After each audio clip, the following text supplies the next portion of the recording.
السلام عليكم ورحمة الله وبركاته. إن الحمد لله نحمده ونستعينه ونستغفره ونعوذ بالله من شرور أنفسنا ومن سيئات أعمالنا. من يهده الله فلا مضل له ومن يضلل فلا هادي له. وأشهد أن لا إله إلا الله وحده لا شريك له وأشهد أن محمدا عبده ورسوله أما بعد. அகிலத்தை படைத்து பரிபாலிக்கக்கூடிய எல்லாம் வல்ல அல்லாஹ்வுக்கே புகழனைத்தும், அல்லாஹ்வின் சத்திய தூதர் எம்முயிரிலும் மேலான கண்மணி நாயகம் ஸல்லல்லாஹு அலைஹி வஸல்லம் அவர்கள் மீதும், அன்னவர்களை பின்பற்றி வாழக்கூடிய அனைத்து முஸ்லிம்கள் மீதும் எல்லாம் வல்ல அல்லாஹ்வின் கருணையும் சாந்தியும் என்னென்னும் நிலவட்டுமாக. அன்பிற்குரிய அல்லாஹ்வின் நல்லடியார்களே, அல்லாஹ்வினால் கடமையாக்கப்பட்ட ஜும்மாவின் கடமையை நிறைவேற்றுவதற்காக நாம் இந்த இடத்திலே ஒன்று கொள்ளும் இருக்கிறோம். இஸ்லாம் கூறும் ஒழுக்கவியல் என்ற ஒரு தொடர் தலைப்பிலே மனித குலத்திற்கு இஸ்லாம் வழிகாட்டியிருக்கக்கூடிய ஒழுக்கவியல் சம்பந்தப்பட்ட செய்திகளை நாங்கள் பார்த்து வருகிறோம். அதிலே இன்றைய தினம் பெண்கள் தங்களுடைய வாழ்க்கையிலே கடைபிடிக்க வேண்டிய சில ஒழுக்கங்கள் சம்பந்தமாக நாங்கள் பார்க்கவிருக்கிறோம். ஆண்களாகிய நாங்களும் இந்த செய்திகளை சரியான முறையில் தெரிந்து கொண்டால்தான் நமது கட்டுப்பாட்டில் இருக்கக்கூடிய பெண்களுக்கு இஸ்லாம் வழங்கியிருக்கக்கூடிய வழிகாட்டுதல்களை நாம் சீராக எடுத்து வைத்து அவர்களை சரியான பாதையிலே வழிநடத்துவதற்கு உதவியாக இருக்கும். பெண்களை பொறுத்தவரையில் அவர்களும் அல்லாஹ்வுடைய நாட்டத்தின் அடிப்படையிலே அல்லாஹ்வுடைய திருப்தியை பெற்றுக்கொள்வதற்காக தியாகம் செய்து வணக்க வழிபாடுகளில் ஈடுபட்டு நல்லோர் ஒரு நிலையை அடைந்து கொள்வதற்குரிய வழியை இஸ்லாம் காட்டியிருக்கிறது.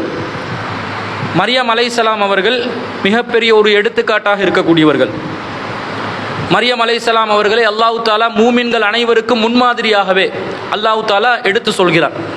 அப்போ ஒரு பெண்ணாக இருந்து பிற மூமின்களுக்கு முன்மாதிரியாக இருக்கக்கூடிய அளவிற்கு ஒரு பெண்ணுடைய தியாகமும் கொள்கை உறுதியும் அவருடைய வணக்க வழிபாடுகளில் ஈடுபாடுதலும் அவரை ஒரு முன்னேற்றத்துக்கு கொண்டு செல்லலாம் என்பதை இஸ்லாம் நமக்கு எடுத்து சொல்வதை நாங்கள் விளங்குகிறோம். பெண்கள் என்று சொன்ன உடனேயே ஆண்களுக்கு மட்டமானவர்களாக, ஆண்களோடு ஒப்பிடும் பொழுது ஆண்களுடைய அடிமைகளாக, ஆண்களுடைய முழு கட்டுப்பாட்டிலே ஆண்கள் இல்லாமல் எதையுமே சாதிக்க முடியாத ஒரு சூழ்நிலையில் இஸ்லாம் சொல்லவில்லை. அவர்களுக்கும் அல்லாஹ்வுடைய மார்க்கத்திலே முன்னேறி செல்வதற்கு, இந்த உலக விவகாரங்களில் முன்னேறி செல்வதற்குரிய வழிகாட்டலை இஸ்லாம் வழங்கியிருக்கிறது, அனுமதியை இஸ்லாம் கொடுத்திருக்கிறது. என்றாலும் பெண்கள் என்பவர்கள் ஆண்களால் கவரப்படக்கூடியவர்கள் என்பது ஒரு பொதுவான தன்மையாக அல்லாஹ் வைத்திருக்கிறார். ஸுய்யினல் இன்னாஸி ஹுப்பு ஷஹவாத்தி மினன் நிசா. அல்லாஹ் மனிதர்களுக்கு பெண்களை அவர்களுடைய இந்த ஷஹவாத்தில் அல்லாஹ் தாலா ஒரு கவர்ச்சி ஏற்படுத்தி வச்சிருக்கிறார். பெண்கள் ஆண்களுக்கு கவர்ச்சியான ஒரு நிலையில் அல்லாஹ் தாலா வைத்திருக்கிறார். அப்போ இந்த நிலையை அறிந்தவர்களாக பெண்கள் இருக்க வேண்டும். இது முஸ்லிம்களுக்கு மாத்திரமில்லை, முஸ்லிம் அல்லாதவர்களுக்கு கூட ஆண் பெண் என்று வரும் பொழுது பெண்கள் கவரப்படக்கூடிய நிலையில்தான் இருப்பார்கள் என்பது அல்லாஹ் தாலா பெண்களுக்கு பொதுவாக ஒரு விதியை ஏற்படுத்தி வைத்திருக்கிறார். அப்ப இந்த நிலையை புரிந்துதான் ஒரு பெண் தன்னுடைய வாழ்க்கை என்ன செய்ய வேண்டும், முன்னெடுத்து செல்ல வேண்டும். இதை மறந்தவர்களாக பெரும்பாலும் பெண்கள் இருப்பதை நாங்கள் பார்க்கிறோம். குறிப்பாக முஸ்லிம் சமூகத்தில் வாழக்கூடிய பெண்களுக்கு ஒரு வழிகாட்டுதல் இருக்கிறது, ஒரு வரையறை இருக்கிறது. இஸ்லாமிய மார்க்கம் அனைத்து விஷயங்களையும் துல்லியமாக முஸ்லிம் பெண்களுக்கு எடுத்து சொல்லி இந்த வரம்புகளுக்கு உட்பட்டதாக நீங்கள் வாழ வேண்டும் என்று இஸ்லாம் சொல்லி இருக்கிறது. இதை விளங்காமல் முஸ்லிம் சமூகத்தில் பெண்கள் இருப்பார்கள் என்று சொன்னால் அது மிகப்பெரிய ஒரு கவலைக்குரிய விஷயமாக இருக்கிறது. இதற்கு பெண்கள் மாத்திரமில்லை, ஆண்களும் பொறுப்பு சொல்ல வேண்டும். இதில் பெண்களுக்கு விதிக்கப்பட்டுள்ள கட்டுப்பாடுகளில் முதன்மையான ஒரு கட்டுப்பாடாக அல்லாஹ் வைத்திருப்பது என்னன்னு சொன்னால், பெண்கள் தங்களுடைய அலங்காரங்களை வெளிப்படுத்தக்கூடாது. பெண்கள் கவர்ச்சியான ஒரு நிலையில் இருக்கிறாங்கன்னு இஸ்லாம் சொல்லி இருக்கிற அதே நேரத்தில் உங்களுடைய அந்த கவர்ச்சியை நீங்கள் எந்த அளவுக்கு மறைத்து கொள்ள முடியுமோ அந்த அளவுக்கு மறைத்து கொள்ளுங்கள் இஸ்லாம் சொல்லுது. திருக்குர்ஆன்ல அல்லாஹ் சொல்லும் பொழுது வகுல்லில் முஃமினாத்தி யகுல்ன மின் அப்சாரிஹின்ன வயஹ்ஃபல்ன ஃபுரூஜஹுன்ன, நம்பிக்கை கொண்ட பெண்களுக்கு நபியை நீங்க சொல்லுங்க, அவங்க பார்வையை தாழ்த்தி கொள்ள வேண்டும், கற்பை பேணி கொள்ள வேண்டும். வலா யுபதீன ஜீனத்தஹுன்ன, தங்களின் அலங்காரங்களை வெளிப்படுத்தக்கூடாது, இல்லாமா லஹர மின்ஹா, வெளிப்படையாக தெரிபவற்றை தவிர என்று அல்லாஹ் சொல்கிறார். அப்போ வெளிப்படையாக தெரியக்கூடிய ஒரு அலங்காரம் இருக்கும், அந்த அலங்காரத்தை தவிர ஏனைய அலங்காரங்களை வெளிப்படுத்தாதீங்க என்று அல்லாஹ் சொல்றான். அப்போ இந்த அலங்காரம் என்று சொன்னால் என்னன்றதை பெண்கள் புரிய வேண்டும். அழகு என்பது இயற்கையாக உடலிலே வரக்கூடிய ஒன்று, அது நாங்கள் செயற்கை கருவிகள் மூலமாக ஏற்படுத்தி கொள்ளக்கூடிய ஒன்று அல்ல. அழகு என்பது ஒரு அல்லாஹ் தஆலா படைத்திருக்கக்கூடிய அந்த இயல்பிலே வரக்கூடிய ஒன்று. அலங்காரம் என்று சொன்னால் அந்த இயல்புக்கு மேலதிகமான மெழுகூட்டுவதற்காக, அதிலே கவர்ச்சியை ஏற்படுத்துவதற்காக சில உபகரணங்களை பயன்படுத்தி கொண்டு, சாதனங்களை பயன்படுத்தி கொண்டு அந்த அழகை மெழுகூட்டுவதற்காக, மேன்மைப்படுத்துவதற்காக ஏற்படுத்தக்கூடிய அந்த செயல்தான் அலங்காரம் என்று சொல்றது. இந்த அலங்காரத்தை அல்லாஹ் வெளிப்படுத்த வேணான்றான். இதை நீங்கள் ஒரு குறிப்பிட்ட சாராருக்கு மத்தியில் மட்டும்தான் இந்த அலங்காரத்தோடு நீங்கள் காட்சி அளிக்கலாம். உங்களுடைய வீட்டில் இருக்கக்கூடிய மகரமான உறவுகளை தவிர மற்றவர்களுக்கு இந்த அலங்காரத்தை வெளிப்படுத்த வேணான்னு அல்லாஹ் சொல்கிறான். இதுக்கு அல்லாஹ் வழிகாட்டின முறை என்ன? நீங்கள் ஹிமாரை பேண வேண்டும். வல் யதுரிப்ன பிஹுமுரிஹின்ன அலா ஜுயூபிஹின்ன, அடுத்தது அல்லாஹ் சொல்கிறான், நீங்கள் உங்களுடைய ஜுயூபுகள் மீது ஹிமார்களை போட்டுக்கொள்ளுங்கள். அல்லாஹ் ஜுயூப் என்றான். ஜுயூப் என்று சொன்னால் மார்பகங்களை குறிக்குது. ஜய்யிப் என்று சொன்னால் பையை குறிக்கும். இந்த ஷர்ட்டில் வரக்கூடிய பை இருக்குது, அதுக்கு தான் ஜய்யிப். இப்போ ஜுயூப் என்று சொன்னால் இந்த பைகள் இருப்பதை போன்ற அல்லாஹ் ஒரு டீசெண்டான வார்த்தையை பயன்படுத்தி மார்பகங்களை நீங்கள் மறைத்து கொள்ள வேண்டும் ஹுமுர்கள் மூலமாக அல்லாஹ் சொல்கிறான். ஹுமுர் என்று சொன்னால் ஹிமார் என்ற சொல்ல பன்மையான சொல் ஹுமுர். இதுக்கு முக்காடு என்று சில பேர் மொழிபெயர்க்கிறாங்க, சில பேர் முகமூடி என்று மொழிபெயர்ப்பாங்க. இது முக்காட முகமூடியா என்றதுல தான் முஸ்லிம் சமூகத்தில் முகத்திரை அணிய வேண்டும் என்று ஒரு சாராரும், இல்லை அது முகத்திரை அணிய வேண்டியது இல்லை என்று இன்னொரு சாராரும், விரும்பினா அணியலாம் விரும்பாட்டி அணியாமல் விடலாம் என்று இன்னொரு சாராரும் என்று இப்படி கருத்து வேறுபாடு நிகழுது. ஆனால் இந்த ஹிமார் என்று சொல்லக்கூடிய வார்த்தை என்னன்னு சொன்னால் இது முக்காடை தான் குறிக்குது, முகமூடிய குறிக்கல. ஏனென்றால் ஹிமார் என்பது அன்றைய காலத்தில் அரபுகள் மத்தியில் ஆண்களும் பெண்களும் இருசரப்பும் அணியக்கூடிய ஒரு ஆடையாக இருந்தது. ஹிமார் என்ற ஆடையை ஆண்களும் அணிந்திருந்தார்கள், பெண்களும் அணிந்திருந்தார்கள் என்று வருது. இப்போ நபி ஸல்லல்லாஹு அலைஹி வஸல்லம் அவர்கள் உலு செய்யும் போது மஸ்ஹ் செய்வார்கள் என்று வரும். இந்த மஸ்ஹ் செய்யும் போது ரசூல் ஸல்லல்லாஹு அலைஹி வஸல்லம் அவர்கள் தலைப்பாகையின் மீது மஸ்ஹ் செய்வார்கள், ஹிமாரின் மீது மஸ்ஹ் செய்வார்கள் என்று ஹதீஸ்ல வருது. ரசூலுல்லாவே சில நேரம் தலைப்பாகை மீது மஸ்ஹ் செய்து கொள்வார்கள். தலைப்பாகை அணிந்தால் தலையை மஸ்ஹ் செய்யறதுக்கு பதிலாக தலைப்பாகையை மஸ்ஹ் செய்து கொள்வார்கள். ஒரு சில சந்தர்ப்பங்களில் தலைப்பாகை அணிந்திருந்தார்கள். அதே போன்று ஹிமாரின் மீது மஸ்ஹ் செய்வார்கள் என்று வருது. அப்போ ரசூலுல்லாஹ் ஹிமார் போட்டிருந்தாங்க என்று வருது. அப்போ ஹிமார் என்றால் மொத்தமாக முகத்தை மூடக்கூடிய ஒரு ஆடை அல்ல, அது என்னது? ஒரு சால்வையாக தலையை தலைமுடியை மறைச்சி முகம் தெரிய பிறகு நெஞ்சின் மீது போடக்கூடிய ஒரு ஆடையாக ஹிமார் இருப்பதை நாங்கள் பார்க்கிறோம். இன்னொரு செய்தியில் நபி ஸல்லல்லாஹு அலைஹி வஸல்லம் ஒரு வயசுக்கு வந்த பெண்ணு ஹிமார் இல்லாமல் தொழ வேண்டாம் என்றாங்க. அப்போ ஹிமார் இல்லாமல் தொழ வேண்டாம் என்றால் முகமூடி இல்லாமல் தொழ வேண்டாம் என்று நாங்கள் அர்த்தம் கொடுத்தோம் என்று சொன்னால் தொழுகும் பொழுது முகமூடி தான் தொழணும் என்ற மாதிரி ஆகிரும். எல்லா இஸ்லாமிய பிரிவுகளும் தொழுகும் போது பெண்கள் முகம் மூட தேவையில்லை என்ற கருத்தில் ஒருமித்த கருத்தில் தான் இருக்கிறாங்க. அதிலிருந்து என்ன விளங்குது? ஹிமார் என்று சொன்னால் முகமூடி அல்ல, அது முக்காடை என்பதுதான் பொருள்.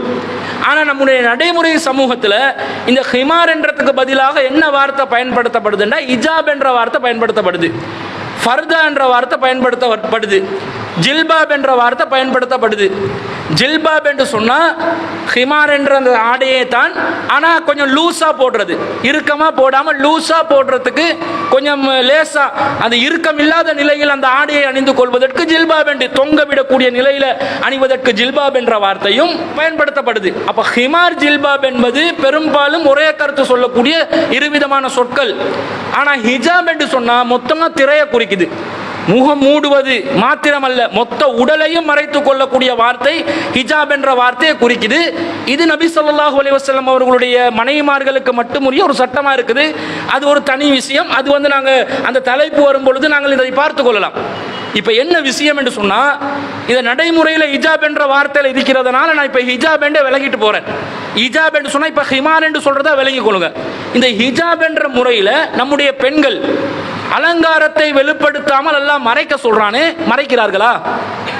மறைக்கக்கூடிய நிலையில் தான் ஹிஜாபை அணிந்து கொண்டிருக்கிறார்களா?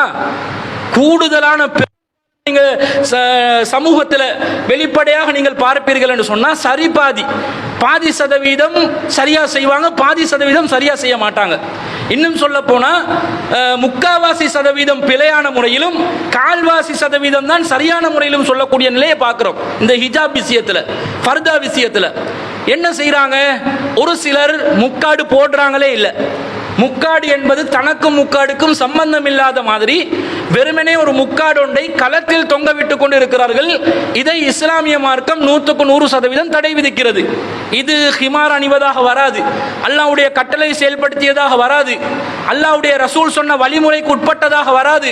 இவர்கள் தங்களுடைய ஔரத்துகளை வெளிப்படுத்திய நிர்வாணமான பெண்களை போன்று அல்லாஹ்வின் பார்வையில் கருதப்படுவார்கள். என்ன மறைக்க வேண்டியதை மறைக்கல என்ற மாதிரி ஆகிரும். இவர்கள் இஸ்லாமிய மார்க்கத்தில் பூஜ்யமான நிலையில் இருக்கிறவங்க. இன்னும் ஒரு சிலர் என்ன செய்யறாங்கன்னு சொன்னா, அவங்க தலையை மறைக்கிறாங்க, ஆனா நெஞ்ச மறைக்கல.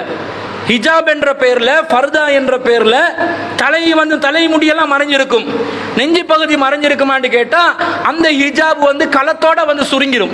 இந்த களத்தோட சுருங்குற இந்த ஹிஜாப் கலாச்சாரத்தை மலேசியா நாடுகளில் உருவாக்குறாங்க. மால்டிவ்ஸ் நாட்டில் உள்ளவங்க நிறைய பேர் உருவாக்குறாங்க. இலங்கைக்கு இலவச மருத்துவத்தை பயன்படுத்திக் கொள்வதற்கும் அல்லது பிரைவேட் செக்டர்ல குறைந்த அளவிலான செலவுல மருத்துவ வசதிகளை பயன்படுத்திக் கொள்வதற்கும் மால்டிவ்ஸ்ல இருந்து அதிகமான முஸ்லிம்கள் வருகிறார்கள். இந்த முஸ்லிம்கள்ல பெண்கள் பெரும்பாலும் என்ன செய்யறாங்கன்னு சொன்னா, தலையை மறைக்கிறாங்க, நெஞ்ச மறைக்கல. ஒரு விதமான மேக்கப் அலங்காரத்தோட, ஆனால் முஸ்லிம்கள் போன்ற ஒரு தோற்றத்தோட காட்சியளித்துக் கொண்டிருக்கிறார்கள். இதை இலங்கையை சேர்ந்த முஸ்லிம் பெண்கள் பார்க்கின்ற நேரத்தில் இஸ்லாமிய சமூகம் இதை அங்கீகரிக்கிறது, புதிய ட்ரெண்டிங்கா போகுது என்று சொல்லி அனைவரும் அதை பின்னாடி போகக்கூடிய ஒரு சூழ்நிலையை நாங்கள் பார்க்கிறோம். இது மார்க்கத்தில் கூடாது. அல்லாஹ்வுடைய கட்டளையை அடிப்படையா இது வருது, வல் யதுரிபுன பிஹுமரிஹின்ன அலா ஜுயூபிஹின் என்றான்.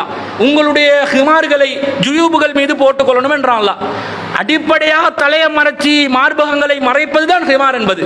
அதை நீங்க மறைக்கலன்னு சொன்னா, இது எக்ஸ்ட்ரா ஆடையில் ஒரு ஆடையை போட்டு ஏற்கனவே உடம்பு மறைச்சிருப்போம். இந்த ஹிமார் என்பது மேலதிகமான ஆடை, மேலதிகமான ஒரு துணியில ஸ்பெஷலா நீங்க மறைக்கணும் என்றான்ல. அந்த மேலதிக துணி களத்து வரைக்கும் இருந்தா நீங்க பாதி தான் மறைச்சிருக்கிறீங்க வரும், மற்ற பாதி திறந்து விட்டீங்க வரும். அல்லாஹ்வுடைய கட்டளையை 100% நிலைநாட்டியவர்களாக கருதப்பட மாட்டீர்கள். இந்த சூழ்நிலையில் பார்க்கிறோம். இன்னும் சிலர் என்ன பண்றாங்கன்னு சொன்னா, ஹிஜாப் என்ற பெயர்ல என்னமோட சுத்தி வச்சிருக்கிறாங்க. அது ஒரு அறக்குறையான ஒரு ஹிஜாபாக காட்சியளித்துக் கொண்டிருக்கக்கூடியதை நாங்கள் பார்க்கிறோம். அப்ப முஸ்லிம் பெண்கள் எப்படி இருக்கணும்? ஹிஜாப், ஹிமார் என்று சொல்லக்கூடிய, ஜில்பாப் என்று சொல்லக்கூடிய அந்த முக்காடை தலைமுடிய மறைச்சி நெஞ்சு பகுதியை மறைக்கிற அளவுக்கு லேசான ஒரு தொங்க விடப்படக்கூடிய ஒரு ஆடையாக அணிய வேண்டும் என்பதுதான் இஸ்லாம் சொல்லக்கூடிய கட்டளை. இதுக்கு மாற்றமாக எந்த பெண்கள் செயல்படுகிறார்களோ அவர்கள் மார்க்கத்துக்கு மாற்றம் செய்கிறார்கள் என்று அர்த்தம். இது முதல்ல பெண்கள் பேண வேண்டிய ஒழுக்கமா இருக்குது. எல்லா ஃபித்னாக்கும் இதுதான் காரணமாக இருக்கிறது. அது மாத்திரமா? அல்லாஹ் சொல்றான், வலா யுபதீன ஸீனத்தஹுன்ன, அலங்காரத்தை வெளிப்படுத்த வேண்டாம் என்றான் அல்லாஹ். அலங்காரம் என்ற பெயர்ல மேக்கப் போடுறாங்களா இல்லையா? லிப்ஸ்டிக்கையாவது குறைஞ்சபட்சம் நம்ம முஸ்லிம் சமூகத்தில் இருப்பவர்கள் பயன்படுத்துகிறார்களா இல்லையா? கண்ணில் சுருமா இடுவதை முஸ்லிம் பெண்கள் செய்கிறார்களா இல்லையா? ஒரு பென்சிலை வச்சு கீறி கொள்வாங்க. இந்த மாதிரி அலங்காரத்தை வெளிப்படுத்துறது இஸ்லாம் அங்கீகரிக்குமா? நகைகள் அணிவதில் கூட நீங்கள் மோதிரங்களை அணிந்தால், பிரேஸ்லெட்டுகளை அணிந்தால், காப்பு என்று சொல்லக்கூடிய அந்த நகையை அணிஞ்சா, கால் கொலுசு அணிஞ்சா, இதுவும் அலங்காரத்தை வெளிப்படுத்துவதில் வரும். நீங்க அணிஞ்சி மறைச்சுக்கோங்க வேணுமெண்டா, காப்பை போடுங்க, பிரேஸ்லெட்டை போடுங்க, மோதிரத்தை போடுங்க, கையை மறைங்க முழுசா, பிளவுஸை கூட போட்டுக்கோங்க. முகத்துக்கு மறைக்க கூடாது, இஸ்லாம் தடுக்குது. ஆனா கையை நீங்க முழுசா மறைக்கன்னு தடுக்கலையே. நீங்க இதை போட்டீங்கன்னா மறைங்க. இந்த அலங்காரத்தை உங்களோட ஃபேமிலி மெம்பர்ஸ்ல எல்லா மகரமான உறவுகள் என்று யாரை வைக்கிறாங்களோ அவங்களுக்கு மட்டும்தான் காட்டலாம், மற்றவர்களுக்கு காட்டக்கூடாதுன்னு எல்லாம் வச்சுட்டாங்க. அப்ப எப்படி வெளிப்படுத்துவீங்க? இதுவும் அலங்காரத்துல வருமா இல்லையா? அடுத்தது என்ன செய்யறாங்க? பெண்கள் அலங்காரத்தை வெளிப்படுத்துற பேர்ல மூக்குத்தி போடுறாங்க. மூக்குல ஒரு ஓட்டையை போட்டு ஒரு நகையை போடுறாங்க. காதை குத்துறாங்க. இது எல்லாம் அலங்காரத்தை வெளிப்படுத்துவதிலும் வரும், அல்லாஹ்வுடைய சாபத்துக்குரிய செயலிலும் வரும். அல்லாஹ்வுடைய லானத் இறங்கக்கூடிய ஷைத்தான் மனிதர்களை வழிகெடுப்பதற்காக அடிப்படையான வழிகெடுக்கும் முறையாக கலக்கில்லா, அல்லாஹ்வுடைய படைப்புகளில் நான் மாற்றம் செய்வேன் என்று ஷைத்தான் ஒரு சபதமேற்றானே, அந்த சபதத்தை ஏற்கக்கூடிய அந்த வழிகட்ட செயலிலும் இந்த மூக்குத்தி குத்துறது வரும், காது குத்துறது வரும். இந்த அலங்காரத்தையும் வெளிப்படுத்துறது மார்க்கம் தடுத்து இருக்குது. எத்தனை முஸ்லிம் பெண்கள் செய்யறாங்க? எவ்வளவு மார்க்கம் விளங்கினவங்களும் இந்த காது குத்துறதை விடுறாங்களா? எவ்வளவு படிச்சு சொன்னாலும் மீண்டும் மீண்டும் அதை கண்டினியூ பண்றாங்கடா. இவங்களுக்கு மார்க்கத்துக்கும் என்ன தொடர்பு இருக்குது? அல்லாஹ்வுடைய லானத் இறங்குது வருது, ஷைத்தான் எடுத்த சபதம் என்று வருது, ஷைத்தான்ட கூட்டாளி ஆகிறோம் என்று வருது, நேரடியாக அல்லாஹ்வுடைய படைப்புக்கு மாற்றம் என்று வருது. இந்த அலங்காரத்தை வெளிப்படுத்துவதை பார்க்கிறோம். அது மாத்திரமா? இன்னைக்கு என்ன ஒரு ட்ரெண்டிங்ல போகுது என்று சொன்னா, சில மெடிசின்களை பயன்படுத்தி நிறத்தை மாற்றிக் கொள்கிறார்கள். கருப்பா இருக்கிறவங்க வெள்ளை ஆகிறதுக்கு ஒரு விதமான மெடிசின்களை பயன்படுத்துறாங்க. என்னென்னமோ கிரீம் என்ற பேர்ல போடுறாங்க. பார்த்தா வந்து ஒரு ரப்பர் பிசாசல இஸ்லாத்துல இல்ல, ஆனா ஒரு ரப்பர் அந்த சோளக்காட்டு பொம்மை நிக்கிற மாதிரி இருக்குதா இல்லையா? டம்மி பொம்மைகள் வச்சிருப்பானே கடையில ஷோரூம்ல, அந்த மாதிரி உள்ள இருக்கக்கூடிய நரம்பெல்லாம் வெளியில தெரிகிற அளவுக்கு அந்த வெள்ளையில ஒரு வித்தியாசம் நீங்க பாப்பீங்க. இது வந்து டூப்ளிகேட் வெள்ளைன்னு உங்களுக்கு விளங்கிடும். காலில் வந்து ஒரு விதமான கருப்பும், முகத்தில் ஒரு விதமான வெள்ளையும், கையில் ஒரு விதமான கருப்பும், முகத்தில் ஒரு விதமான வெள்ளை. ஆப்பிரிக்கா கண்டத்தை சேர்ந்தவர்களா ஐரோப்பிய கண்டத்தை சேர்ந்தவர்களா தடுமாறுற அளவுக்கு ஒரு விதமான மிக்சிங் கலாச்சாரம் நடக்குதா இல்லையா? இது மார்க்கத்தில் தடுக்கப்பட்டோண்டா இல்லையா? எந்த அளவுக்கு சொல்றான்டா மருத்துவத்தில் இந்த மாதிரி செயற்கையாக நீங்க செல்கள்ல தான் மாற்றம் ஏற்படுத்துறாங்க.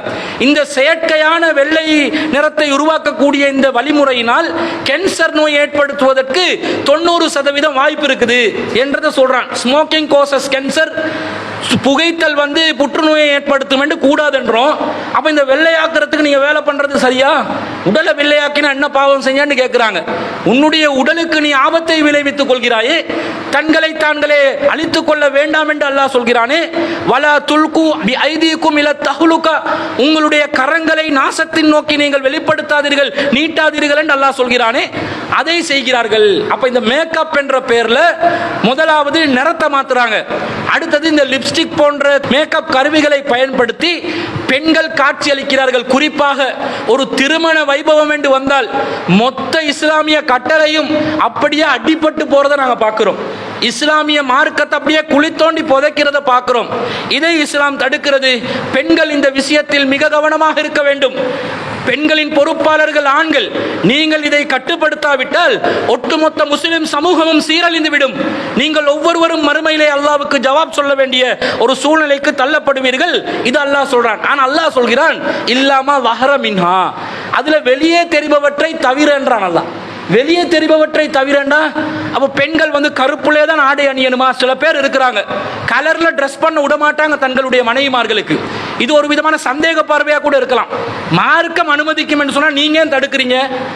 அலங்காரத்தை வெளிப்படுத்த கூடாதுன்னு அல்லாஹ் சொல்லிட்டான். அதுக்கு வரையறை இருக்கிறது.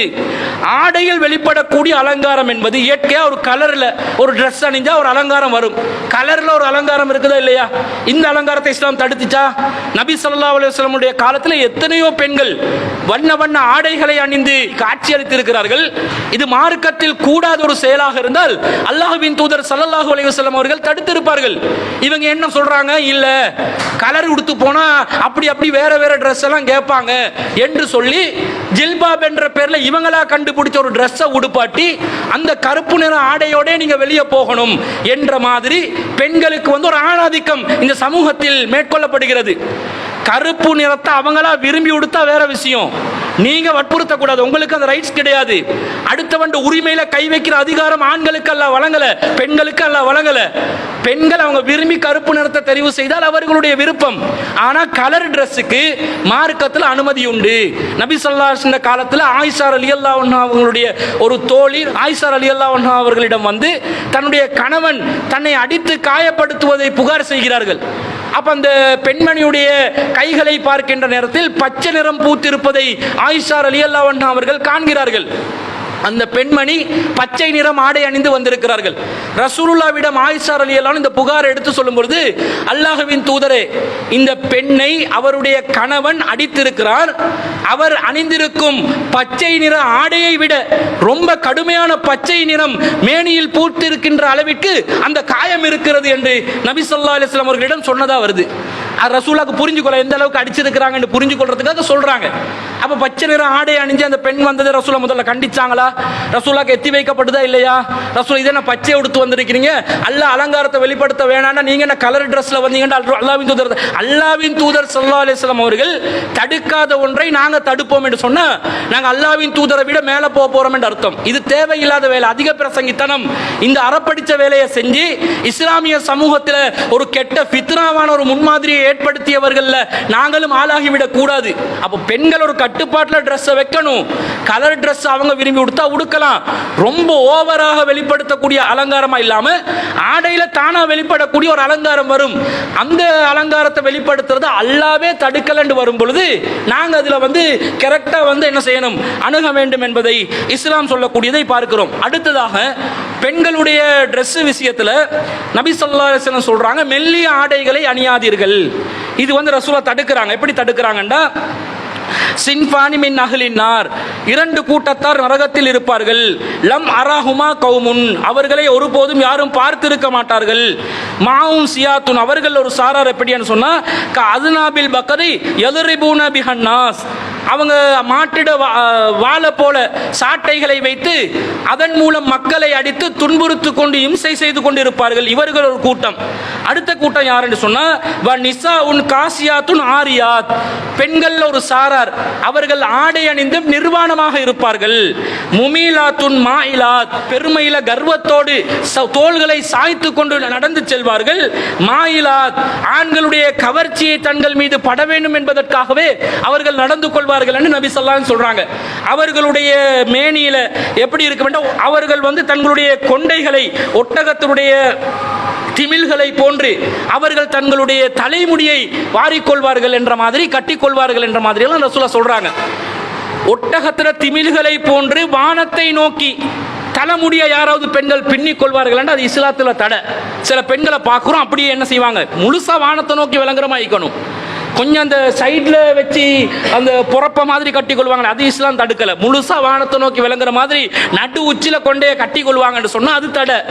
அடுத்தது என்ன தடை, கர்வத்துடன் தோள்களை சாய்த்து கொண்டு நடக்கக்கூடாது. ஆண்கள் தங்கள் பக்கம் கவனத்தை திருப்ப வேண்டும் என்ற மாதிரி கவர்ச்சியோடு இருக்கக்கூடாது. ஆடை அணியும் போது ஆடை அணிந்து நிர்வாணமான நிலையில் இருக்கக்கூடாது என்றதை பார்க்கிறோம்.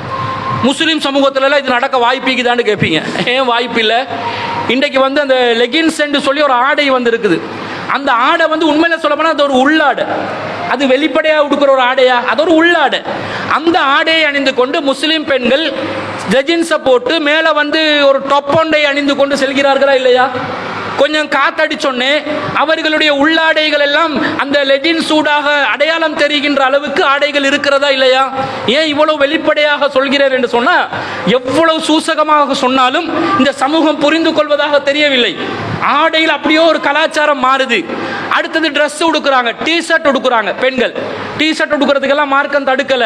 நீங்க மறைக்க வேண்டிய பகுதிகளை மறைச்சு கொண்டு உடுத்தீங்கன்னா இஸ்லாம் அதை தடுக்காது. ஆனா என்ன பண்றாங்கன்னு சொன்னா, டிஷர்ட்டை உடுத்து ஹிஜாப் ஒழுங்கா பேண மாட்டாங்க. அப்ப என்ன நடக்கும், அது டிஷர்ட் என்பது அந்த மெட்டீரியலை பொறுத்தளவுல உடம்புல அப்படியே அப்பிக்கொள்ளுமா இல்லையா?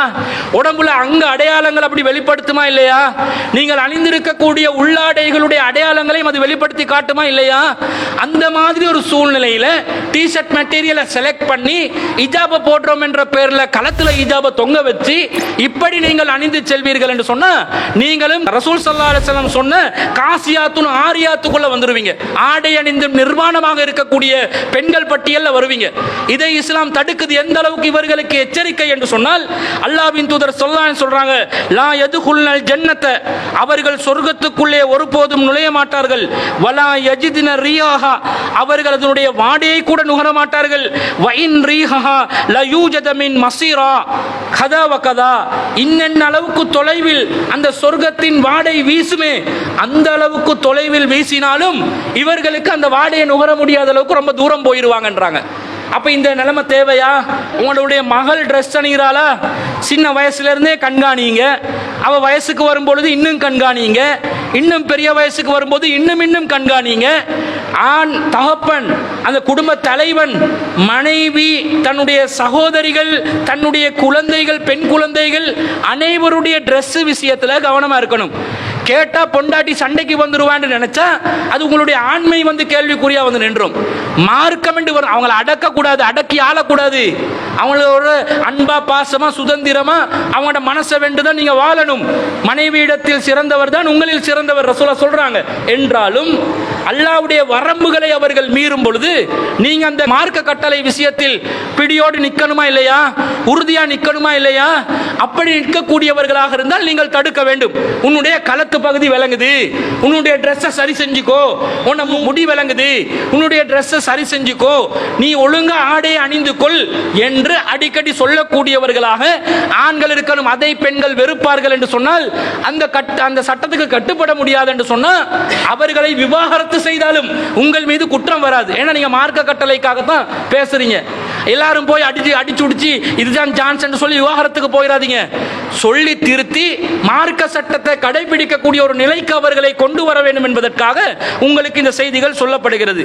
அடுத்ததா பாருங்க, ரசூல் ஸல்லல்லாஹு அலைஹி வஸல்லம் சொல்றாங்க, பெண்களை பொறுத்தவரையில் அடுத்தவர்கள் தங்களை ஈர்க்கக்கூடிய விதத்தில் நடக்க வேணாம்ன்றாங்க தானே. அந்த ஈர்ப்பு எதுலெல்லாம் நடக்கும்? பொதுவாக பெண்கள் நறுமணம் பூசுவாங்க. நறுமணம் பூசி ரொம்ப ஓவர். அந்த காலத்தில் விபச்சாரிகள் எல்லாம் என்ன செய்வாங்கன்னா இரவு நேரங்களில் அதிகமான நறுமணத்தோடு நடமாடுவாங்க. அந்த நறுமணம் வீசும்போது 100 மீட்டருக்கு அங்கால இருக்கிறவனுக்கு கூட என்ன செய்யும், ஒரு விஷயம், ஒரு ஆள் போகுது, வித்தியாசமான ஒரு நபர் போறாங்க என்றதை புரிஞ்சு கொள்றதுக்காக சைக்கிணையில் ஒரு விபச்சாரி வீதியில் நடமாடுறதை எடுத்து காட்டுறதுக்கு கூட அந்த வேலையை பண்ணினாங்க. இந்த மாதிரி நிலையில் நறுமணம் பூசி பெண்கள் திரிந்தார்கள்.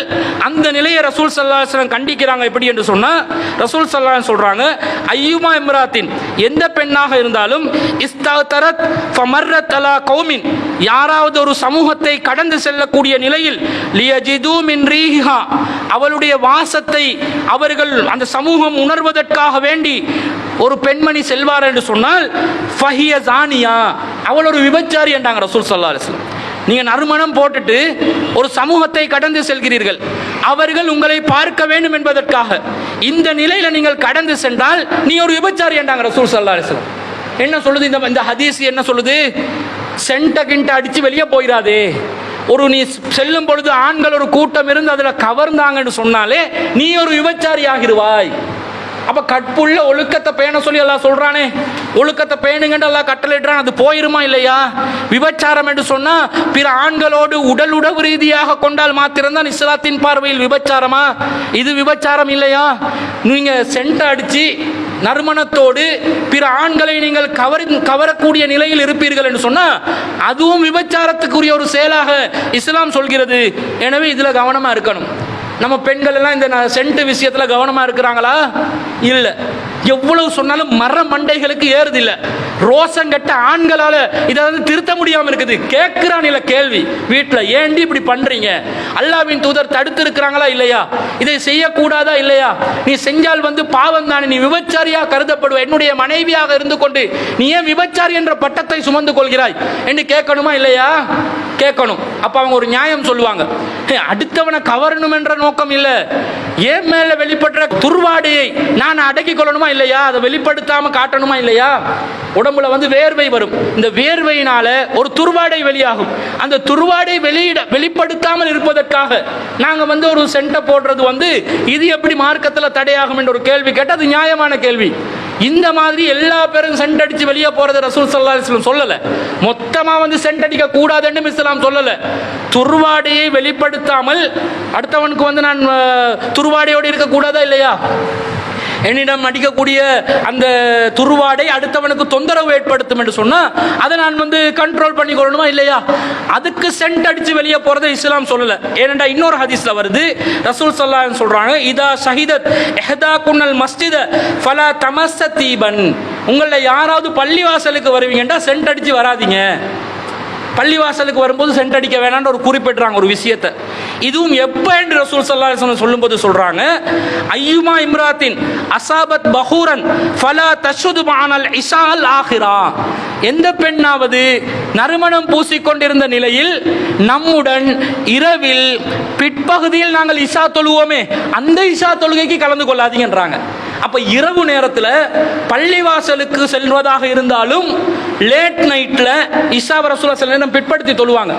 இஷாவுடைய கடைசி நேரத்தில் வந்து பள்ளிவாசலுக்கு நீங்க நுழையும் போது பெண்கள் நறுமணம் பூசி வர்றத இஸ்லாம் தடுக்குது. இரவு நேரங்களில் சென்ட் அடிச்சு கம கம கம என்று வாசம் ஊர் முழுக்க விளங்குற அளவுக்கு நீங்க போனீங்கன்னா அப்போது நீங்கள் விபச்சாரியாக கருதப்படுவீர்கள். நீங்க பகல் நேரத்தில் சென்ட் அடிச்சு இருப்பீங்க, வெயில 2-3 வாக்கிங் போனோடனே சென்ட் எல்லாம் பறந்துடும். அந்த சூரிய வெளிச்சத்தில் அந்த மேல ஏற்படக்கூடிய உஷ்ணங்கள் எல்லாம் சென்ட்டுடைய தன்மைகள் அப்படியே தனிச்சு விட்டுரும். இதை ரசூல் ஸல்லல்லாஹு அலைஹி வஸல்லம் சொல்லல. நீங்க இரவு நேரத்தில் ஒரு சபை, ஆண்கள் இருக்கக்கூடிய ஒரு சபையை கடந்து போறீங்க, நறுமணத்தை கமகமேண்டு அடிச்சுட்டு போறீங்க, அவங்க ஈர்க்கப்படுகிறார்கள். அப்படிப்பட்ட நிலையில நீங்க வர வேண்டும் என்று வந்தா இஷா தொழுகைக்கே பள்ளிக்கு வராதீங்கன்றாங்க ரசூலுல்லாஹ். இது விளங்குதா? இப்ப கவனமா இருக்கணுமா இல்லையா? இதை கடைப்பிடிக்கிறாங்களா? இஷா நேரத்தில் தான் நிறைய வெட்டிங் ஹவுஸ்கள் நடக்கும். வெட்டிங் ஃபங்க்ஷன் எல்லாம் இஷால தான் போடுவாங்க. இஷா நேரத்தில் தான் இவங்க என்ன செய்வாங்க, அதிகமாக ஒட்டு போறாங்க. அப்போ விளங்கிக் கொள்ள வேண்டியதான், நாங்கள் விபச்சாரிகளா இல்லையா, ரசூலுல்லாஹ்வுடைய சொல்லுக்கு கட்டுப்பட்டவர்களா இல்லையா என்பதை விளங்கிக் கொண்டு பேணுதலாக நம்முடைய வாழ்க்கையை நடத்தி கொள்வதற்கு அவர்கள் முயற்சிக்க வேண்டும். இறுதியாக இன்னும் பல செய்திகள் இருக்குது, இன்ஷாஅல்லாஹ் தொடர்ச்சியாக பார்ப்போம். இறுதியாக ரசூல் ஸல்லல்லாஹு அலைஹி வஸல்லம் சொல்றாங்க, பெண்ணாக இருந்தா, நீங்க ஒழுக்கமுள்ள ஆட்களா இருந்தா அந்நிய ஆண்களை வீட்டுக்குள்ள அனுமதிக்காதீங்க அப்படின்றாங்க. அந்நிய ஆண்களை நீங்க வீட்டுக்குள்ள அனுமதிக்க வேணான்றாங்க. எப்படி சொல்றாங்கன்னா, லா யஹில்லு லில் மர்அதி அன் தஸூம வ ஸௌஜுஹா ஷாஹிதுன் இல்லா பிஇذنஹி. ஒரு பெண்ணுக்கு அனுமதி இல்லை, கணவன் உள்ளூரில் இருக்கும் பொழுது, பயணத்தில் இல்லை, உள்ளூரில் இருக்கிறாரு, வீட்டில் இருக்கிறாரு, ஊரில் இருக்கிறாரு, இருக்கும் பொழுது அவருடைய அனுமதி இல்லாமல் நோன்பு பிடிக்க கூடாது. இது ஒரு விஷயம். வலா தஹ்ஸன ஃபீ பைத்திஹி இல்லா பிஇذنஹி. அவருடைய அனுமதி இல்லாம யாரையும் வீட்டுக்குள்ள அழைச்சிடக்கூடாது. எந்த ஒரு நபரையும் வீட்டுக்குள்ள கணவன் அனுமதி இல்லாம என்ன செய்யக்கூடாது, ஒரு பெண் அனுமதிக்க கூடாது. மூணாவது ரசூலுல்லாஹ் சொல்றாங்க, வலா அன்ஃபகத் மின் நஃபகத்தின் அன் கைரி அம்ரிஹி. கணவனுடைய அனுமதி இல்லாமல் ஒரு பெண் சதக்கா செய்கிறார், கணவனுடைய சொத்திலிருந்து அனுமதி இல்லாமல் சதக்கா செய்கிறார். இதுக்கு என்ன மார்க்கம் சொல்லுது, ஃபஇன்னஹு யுவத்தி இலைஹி சத்ருஹு. இதுக்கு பரவாயில்ல, இதுக்கு அனுமதி உண்டு. சதக்கா பொறுத்த அளவில் ரசூல் ஸல்லல்லாஹு அலைஹி வஸல்லம் என்ன செய்யல, தடுக்கல. கணவன் அனுமதியே கேட்காமலும் சதக்கா போன்ற விஷயங்களை செல்லலாம். சதக்கா செய்யறோம் என்ற பேர்ல பெண்ணுடைய குடும்பத்துக்கு சதக்கா செய்வாங்க நம்மாக்கள். கணவன் அனுமதி இல்லாம கணவன் சொத்தை எல்லாம் பறிச்சு உம்மாக்கு கொடு, தாத்தாக்கு கொடு, தங்கச்சிக்கு கொடு. இது சதக்கால வருமா? இது திருட்டுத்தனம். அதை சொல்லலை. ஒருத்தருக்கு தேவை வர்றாங்க, ஒரு மிஸ்கின் வர்றாங்க, கணவனுக்கு ஃபோன் போட்டு கேட்டுட்டு சதக்கா பண்றதுக்கெல்லாம் இல்லை. அந்த நேரத்தில் அவங்களோட பசி ஆத்துறதுக்கு ஒரு வழி பண்றாங்க. கணவன் பொருளாதாரம் தான் செலவழியுது. இதுக்கு மார்க்கத்தில் இதுக்கு மட்டும் அனுமதி உண்டு. ஆனா ரசூலுல்லாஹ் சொல்றாங்க, ஃபஇன்னஹு யுவத்தா இலைஹி சத்ருஹு. அவக்கு பாதி நன்மை தான் கிடைக்கும். கணவன் அனுமதி இல்லாம செய்யற சதக்காக்கு பாதி நன்மை தான், முழு நன்மை கிடைக்காது. நீ கேட்டு செஞ்சாதான் முழு நன்மை கிடைக்கும். அதையும் இஸ்லாம் என்ன செய்து ஒரு வரம்புக்குள்ள கொண்டு வருது. இந்த 3 விஷயங்களை பெண்கள் பேணணும். ஒன்று, தன்னுடைய நோன்பு பிடிக்கிறதா இருந்த நஃபீலான நோன்புகள் கணவன் அனுமதியை பெற்று தான் பிடிக்கணும். ஏன்னா அவர் ஒரு மாதிரியா ஊர்ல சுத்திட்டு வியாபாரத்தில் இருப்பாரு, காட்சிகள் நிறைய அவருடைய கண்ணில் பட்டு அப்படி பட்டும் படாம போயிருக்கும். அவருடைய மனசை அப்படி அவருடைய அந்த உடம்பு சூட தணிக்கிறதுக்கு மனைவி தேவைப்படுவாள்.